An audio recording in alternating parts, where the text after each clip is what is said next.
ఏది ఈ వర్షంలో ఇప్పుడు గోరింటాకు కోసుకోకపోతే ఎవడు అడిగాడు? పాములకే భయపడతారులే, నేను చూసి అయ్యేమో అయితే. కానీ వర్షం పడుతుంటే గోరింటాకు కోస్తున్నావే. ఇదైతే నేను చిన్నప్పుడు పెరిగిన ఇల్లు. ఇదేనా? Okay okay. మా మనెత్తోళ్ళు అందరితో ఇదిగో ఇక్కడే ఉన్నారు, తెలిసిన వాళ్ళంతా, ఇంటి పక్కన వాళ్ళంతా ఇక్కడే ఉన్నారు. సంతోషం వచ్చింది నాకు. అందుకే ఈ సంతోషంలో వర్షంలో గోరింటాకు వస్తున్నా. చిన్నప్పుడు నేను నాటాను, ఇది ఇప్పుడు ఇలా పెరిగి పెద్ద ఏంది చిన్నప్పుడు ఎప్పుడు నాటి ఇంతే వరిగిందా? అందరూ గోరింటాకు పెట్టుకొని ఆ చెట్టుకే లేదు. నెల తర్వాత ఇప్పుడు దొరికింది చెట్టు. కవర్ కావాలా నీకు? అయ్యో కవర్ తెద్దాం, ఉండు తయారు చేపిస్తా, ఫ్యాక్టరీ పెట్టిస్తా.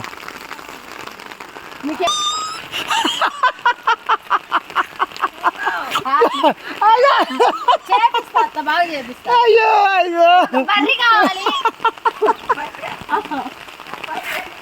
బర్రె అంటే పొద్దున్నే